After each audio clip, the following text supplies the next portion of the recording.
Hello प्यारे बच्चों, आज हम लोग क्लास 8th का मैथमेटिक पढ़ेंगे। आप लोग को पता होगा कि हम लोग की ये 8th क्लास के मैथ की जो बुक थी वो चेंज हो गई है। ये देखिए, आपको स्क्रीन पर दिख रहा होगा, फाउंडेशन मैथ लेवल 8। तो फाउंडेशन मैथ करके इस तरह से आपको इस कवर पर इसके मैथ के आपको दिखेगा। फिर आगे बढ़ते हैं हम। ये देखिए, आइए कंटेंट्स में, विषय सूची में सबसे पहले आपको यहाँ पर ऊपर दिखेगा रेशनल नंबर। तो रेशनल नंबर के विषय में आप लोग क्लास 7th में भी पढ़े होंगे। एक्सपोनेंट और पावर्स, एक्सपोनेंट के विषय में भी आप लोग थोड़ा बहुत कुछ पढ़े हैं। इसके बाद आपको 3rd यूनिट में पढ़ना पड़ेगा स्क्वायर एंड स्क्वायर रूट। ये चीज़ आपके लिए नई होगी। ये आइए क्यूब एंड क्यूब रूट, ये 4 यूनिट में है। 5th में आपको प्लेइंग विथ नंबर्स, 6th में एल्जेब्रिक एक्सप्रेशन एंड आइडेंटिटीज, और 7th यूनिट में आपको फैक्टराइजेशन ऑफ एल्जेब्रिक एक्सप्रेशन। तो इस तरह से आपको यह कंटेंट्स में दिया हुआ है। तो समय हम ज़्यादा न व्यर्थ करके अपने पॉइंट पर चलते हैं, क्योंकि हमें शुरू से पढ़ना है। तो यहाँ रेशनल नंबर, जो पहला आपका यूनिट है वो रेशनल नंबर, यहाँ पर आपको बड़े में लिखा हुआ दिख रहा है। तो रेशनल नंबर के विषय में आप तो पढ़े ही हैं। यहाँ पर हम लोग उसको ब्रीफली स्टडी करेंगे। तो जैसा कि आप बता सकते हो कि what is the definition of rational number, sure आप बता सकते हैं। फिर भी मैं कुछ बताऊं। यहाँ पर आपका डिफिनेशन लिखा है, a rational number is a number of the form p upon q, or a number which can be expressed in the form of p upon q, where p and q are integers and q is not equal to 0। आप इसके definition को आप ऐसे भी define कर सकते हैं कि the number which is written in form of p upon q, where p and q are integers and q is not equal to 0 is called rational number। तो इस तरह से एग्जाम्पल के तौर पर आपको बुक में यहाँ पर दिख रहा है 3/5 -1/7, 2/-9, -4/7, 0/12। इस तरह से ये रेशनल नंबर्स के आपके कुछ एग्जाम्पल हैं। तो रेशनल नंबर थोड़ा हम रिवीजन करें, आपको उस बात को थोड़ा पहले वाली रिकॉल करें कि ये रेशनल नंबर बनता किन संख्याओं से है। तो ये रेशनल नंबर आपका इंटीजर्स नंबर से बनता है। और इंटीजर्स नंबर्स में किस तरह की संख्याएं आती हैं? तो इंटीजर्स नंबर में निगेटिव, पॉजिटिव एंड 0, ये 3 टाइप्स की संख्याएं होती हैं। और ये 3 टाइप की संख्याएं हम किस तरह से लिखते हैं? एक फ्रैक्शन जैसे लिखते हैं। फिर फ्रैक्शन की बात आई, फ्रैक्शन हम लोग क्लास 3rd से शुरू किए होंगे। तो फ्रैक्शन, तब तो ये कहना चाहिए कि फ्रैक्शन और रेशनल नंबर दोनों एक ही है। हाँ, दोनों एक ही कहा जा सकता है, लेकिन इसमें कुछ अंतर है।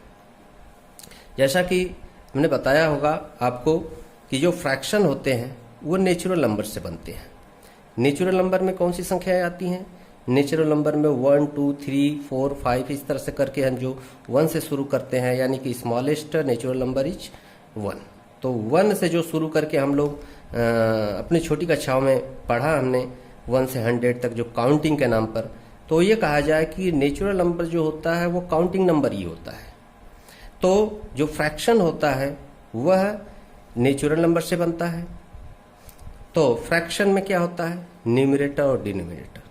एक इस तरह से हॉरिजॉन्टल लाइन के ऊपर जो लिखा जाता है वो न्यूमरेटर कहा जाता है, और जो नीचे लिखा जाता है वो डिनोमिनेटर होता है, अंश और हर।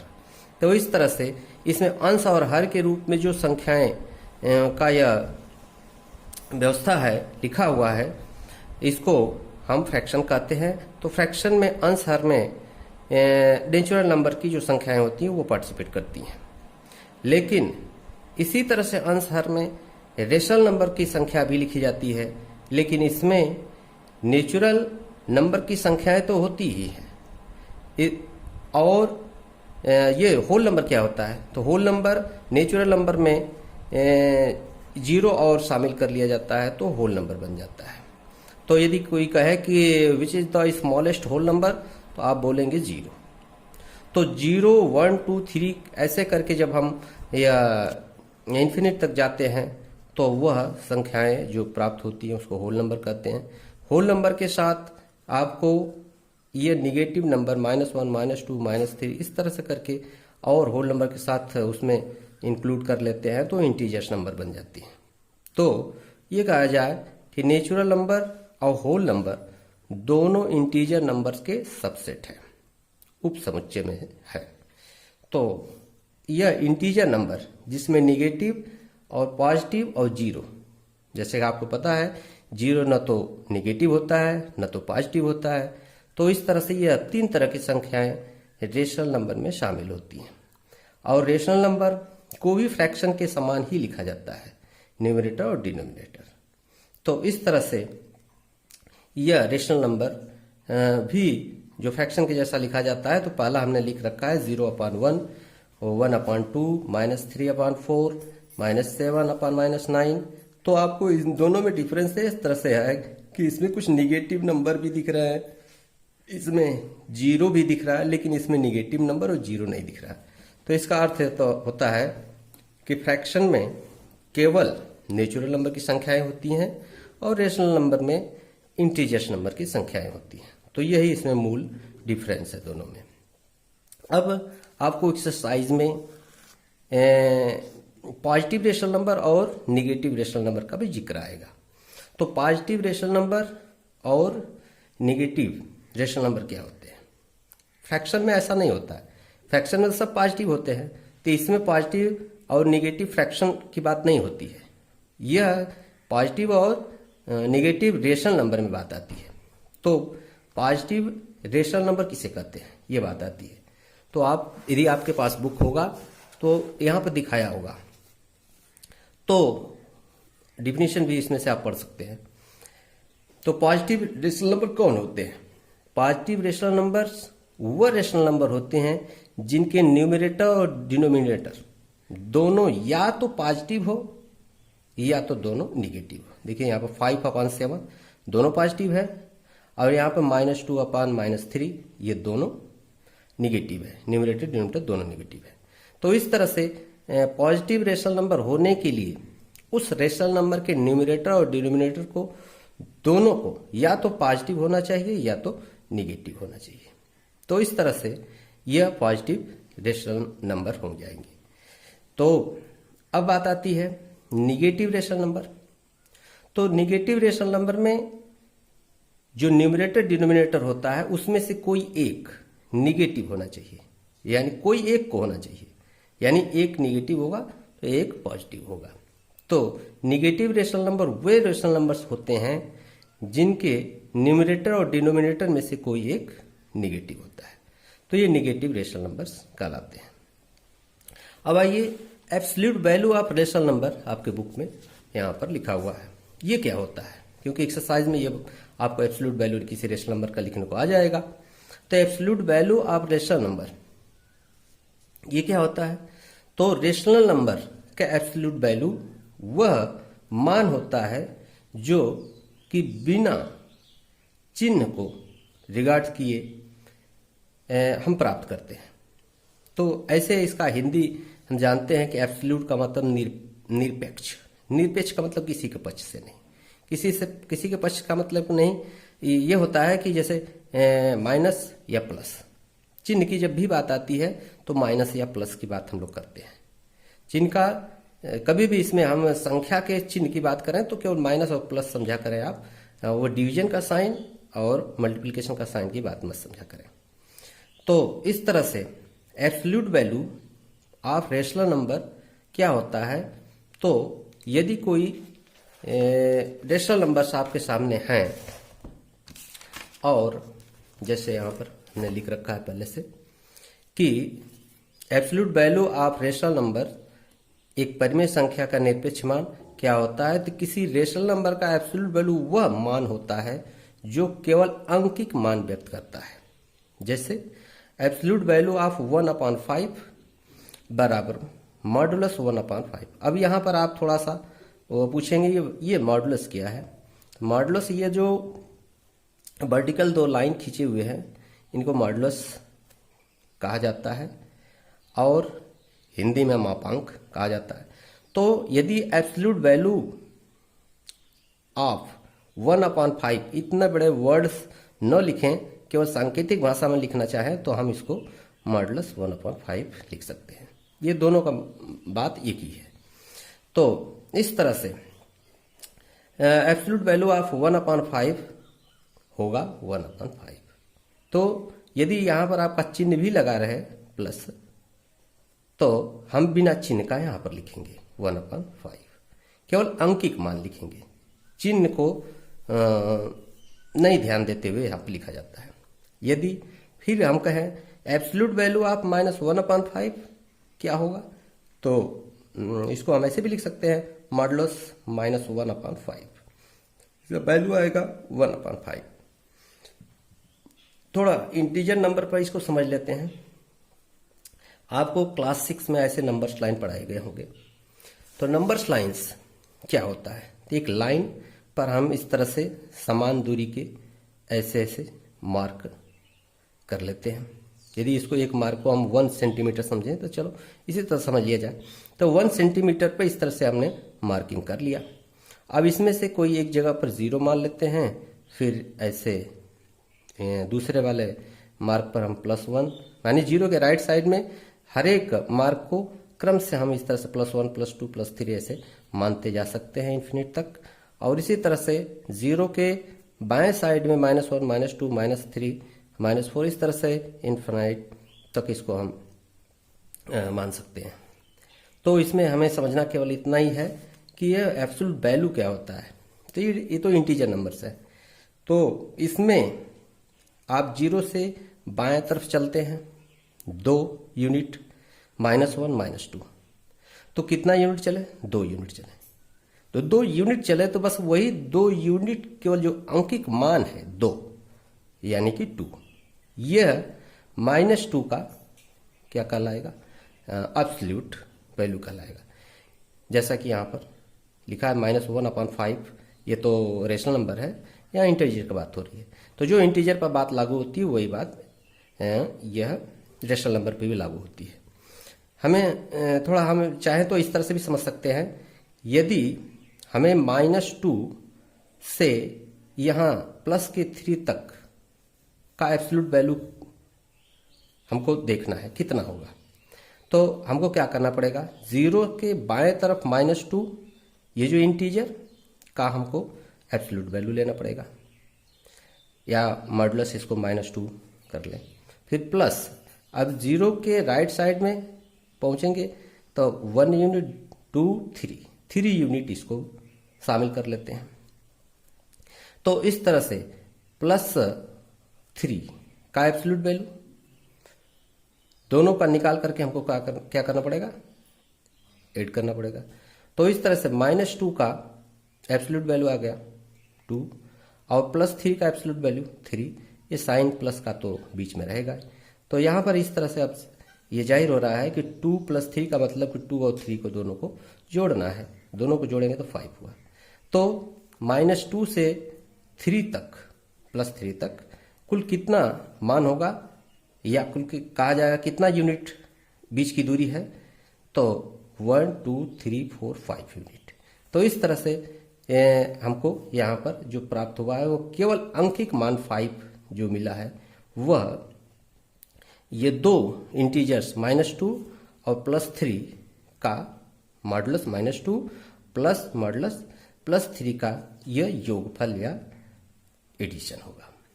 तो इस तरह से यह एब्सोल्यूट वैल्यू आपको निकालना पड़ेगा। आप कहेंगे कि इसको रेशनल नंबर में, मैं कहूँ कि सभी संख्याओं को के नीचे अपॉन 1 सबके नीचे कर दीजिए। तो इस तरह से आपका यह बन गया रेशनल नंबर। और रेशनल नंबर्स तो यहाँ भी आपको करना पड़ेगा, यहाँ भी कर दीजिए। तो इस तरह से यह आपका आ जाएगा 5/1, जो कि क्या है, इन दोनों संख्याओं के एब्सोल्यूट वैल्यू का सम है, योगफल है। तो अब आइए एब्सोल्यूट वैल्यू के बाद क्या है। एब्सोल्यूट वैल्यू के बाद अब जिक्र होगा कुछ प्रॉपर्टी का। तो यहाँ पर 3 प्रॉपर्टी ऑफ रेशनल नंबर दिया हुआ है। प्रॉपर्टी नंबर 1 में है if P/Q is a rational number and M is non zero integers. Non zero integers का मतलब हो गया कि जीरो को आप छोड़ दीजिए तो निगेटिव नंबर्स इंटीजर में बचेंगे और पॉजिटिव इंटीजर बचेगा। तो कोई निगेटिव और पॉजिटिव इंटीजर का यदि किसी रेशनल नंबर जिसे हम P/Q के रूप में लिखते हैं, तो उसमें न्यूमरेटर और डिनोमिनेटर में कोई नॉन इंटीजर्स नंबर्स के यदि हम गुणा करें तो जो प्राप्त होगा हमें रिजल्ट, वह संख्या दी हुई इंटीजर्स क्या कहते हैं रेशनल नंबर के ही बराबर होगा। तो यहाँ पर तो देख लीजिए 3/8 में 3 में भी 5 का और 8 में भी 5 यानी सेम एक इंटीजर 5 का ऊपर नीचे दोनों गुणा कर दिया गया है। तो प्राप्त हुआ है 15/40।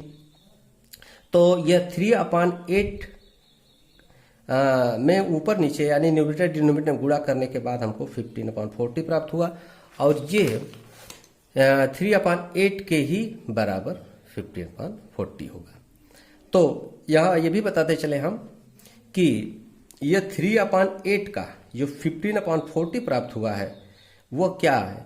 तो ये कहा जाएगा कि 3/8 का यह इक्विवेलेंट रेशनल नंबर है। 3/8 जो क्या है एक रेशनल नंबर है, तो 3/8 का यह इक्विवेलेंट रेशनल नंबर 15/40 कहा जाएगा।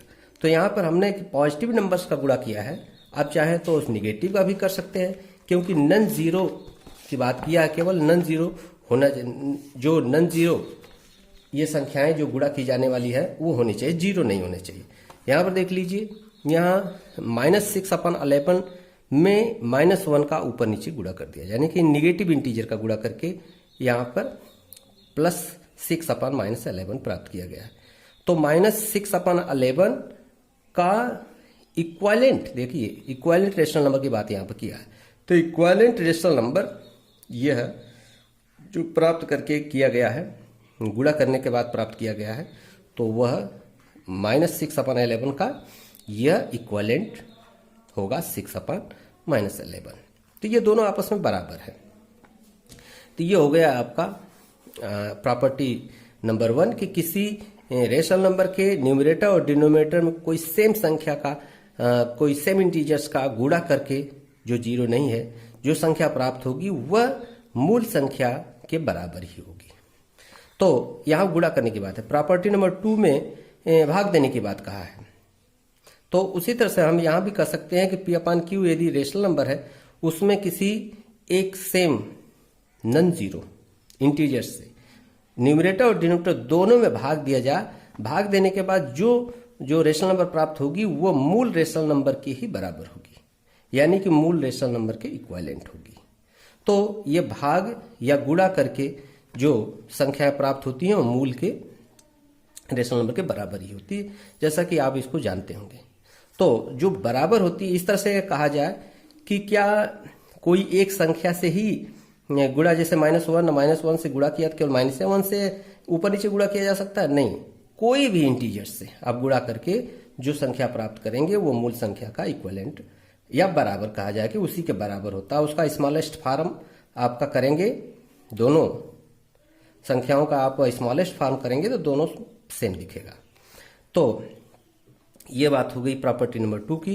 अब प्रॉपर्टी नंबर 3 में क्या है, कहा है कि if P upon Q and R upon S be to equivalent rational number. Equivalent का मतलब ऊपर समझ गए हैं आप। तो इक्वालेंट 2 रेशनल नंबर हैं और उनको P upon Q is equal R upon S, यानी चूंकि दोनों P अपॉन Q और R अपॉन S दोनों क्या है, इक्वालेंट रेशनल नंबर है। ये इक्वालेंट का मतलब दोनों बराबर है। तो इनको यदि हम आपस में क्रॉस मल्टीप्लाई करेंगे तो प्रोडक्ट ऑफ, यहाँ पर ये से क्रॉस मल्टीप्लाई करते हैं P का S में और Q का R में। इस तरह से करने के बाद यानी P का S में गुणा करेंगे तो वह बराबर होगा Q का R में गुणा करने के बाद जो प्राप्त होगा। तो इस तरह से इसको हम ये कह सकते हैं कि numerator of first rational number multiplied by denominator of second rational number is equal होता है, यानी equal numerator of second rational number multiplied by denominator of first rational number के। तो इस तरह से हम यदि ऐसे कहें, आपको यहाँ पर केवल बीजी संख्याओं में, आपको एल्जेब्रिक संख्याओं में केवल दिखाया है। मैं यहाँ पर आपको कुछ आंकिक संख्याओं में, न्यूमेरिकल में दिखा दूं। जैसे एक संख्या लेते हैं 3/4। 3/4 अब इसका इक्वालेंट का मतलब कि इसमें कि कोई भी नॉन जीरो नंबर से गुणा करके आप इक्वालेंट प्राप्त कर सकते हैं।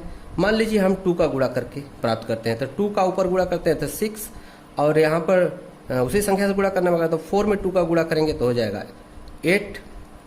अब इस तरह से दोनों यहाँ 3/4 और 6/8 दोनों इक्वालेंट रेशनल नंबर है। तो यदि इस प्रॉपर्टी नंबर 3 का को फॉलो करते हुए हम करें तो इसका न्यूमरेटर, पहले वाला इंटीजर्स का जो रेशनल नंबर में इंटीजर है उसका सेकेंड वाले के डिनोमिनेटर से गुणा करें, और पहले वाला का डिनोमिनेटर का सेकेंड वाला रेशनल नंबर के न्यूमरेटर से गुणा करें, तो दोनों क्या होना चाहिए, इस नियम के अनुसार बराबर प्राप्त होना चाहिए। देखते हैं, तो 3 मल्टीप्लाइड बाई 8 इज इक्वल होना चाहिए 4 मल्टीप्लाइड बाई 6।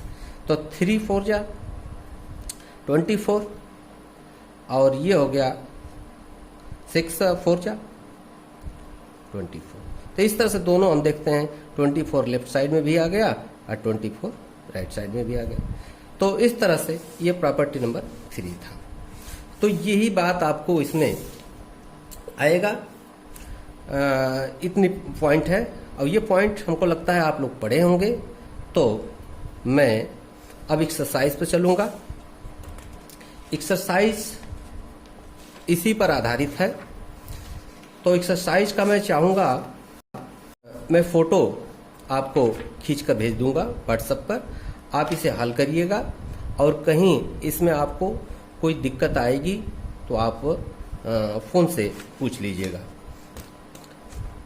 तो बस इस वीडियो को यहीं एंड करते हैं। थैंक्स।